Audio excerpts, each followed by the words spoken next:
What is going on, guys? Welcome back to another video. Today we are playing Call of Duty Vanguard in 2023. Now I know this is probably the last game you want to revisit in 2023, but the game is on sale for 50% off up until the 27th of this month. So I want to show off the game for those that are thinking about buying this game.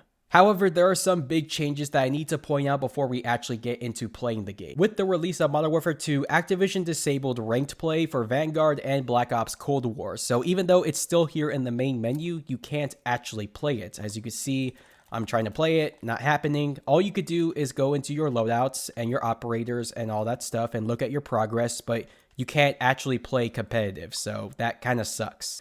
The second big change is the removal of the Battle Pass system. You can't grind for previous Vanguard Battle Passes. You can't grind for Modern Warfare 2. It is completely gone. It used to be here in the main menu on the top, but as you can see, it just doesn't exist anymore. But unlike Black Ops Cold War, you can't buy past Battle Pass items in the store, so that also sucks. But the base game and their servers are still running perfectly fine, so let's see if you could actually play anything in this game. So as you can see, there are still people playing the game. I just joined a match in progress, so let's just get into it. The game just started, so we're not that far behind. As you guys know, the game was not received very well, and I'll explain why in a bit, but I do want to focus on the positives first, because there are actually some positives with this game. Actually, let's start with the negatives, because I know a lot of people are going to hate me for skipping out on that. I think the biggest reason why people hated this game was the fact that there was nothing special about this game. This really was a copy and paste of Modern Warfare 2019. And don't get me wrong, Modern Warfare 2019 was awesome, but when you're paying $60 for a new game, you expect it to be something different and unique. But this game was clearly not it.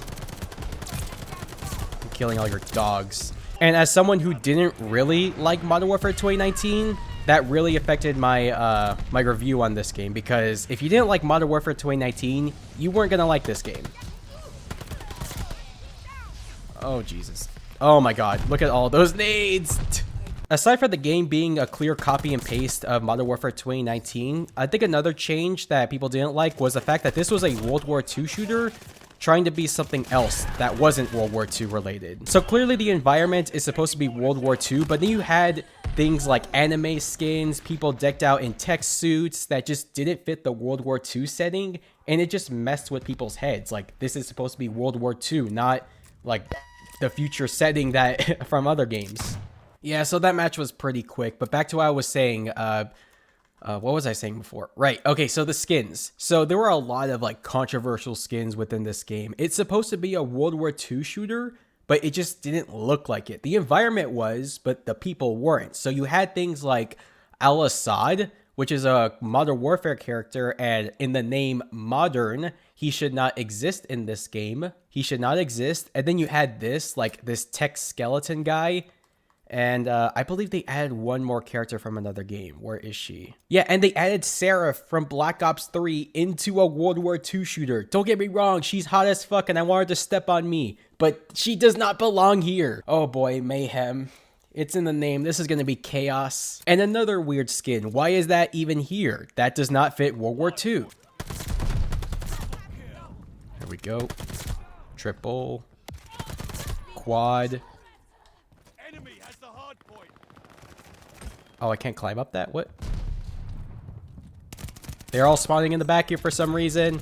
That is so weird. Okay, so enough of the cons. What are the pros of this game? Because there are some. I think the biggest feature that I appreciated the most was the inclusion of a ranked mode. Because despite this game being a copy and paste of Modern Warfare 2019, Modern Warfare didn't have a proper ranked mode. They had the CDL playlist, but there was no rank to grind for. There was no point in playing ranked aside from just feeling like a pro for 5 minutes. The ranked mode alone made me want to grind the game. And I did. I did put a lot of time into this game simply for the ranked playlist. And also watching the Pro League was...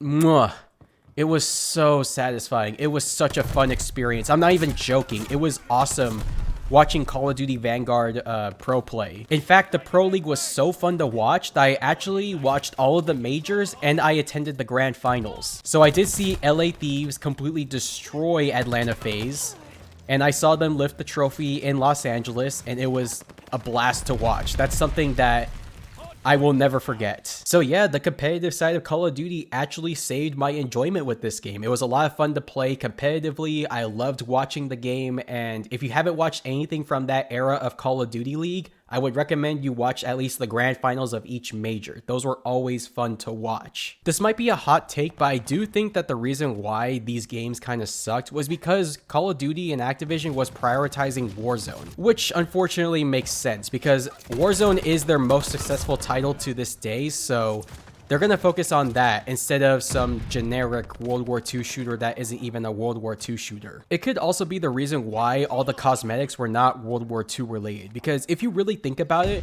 Warzone is kind of a celebration of 3 different eras of Call of Duty. You have the Infinity Ward era, the Treyarch era, and the Sledgehammer era. You have skins from multiple games into this one giant battle royale. If you think about it like that, the skins make more sense because yeah, Seraph in Warzone is really cool. I get to play as her in an environment where all the other Call of Duties exist, but when you put it in Vanguard, it just doesn't make any sense at all. I think that's enough Vanguard for today. Should you buy this game in 2023?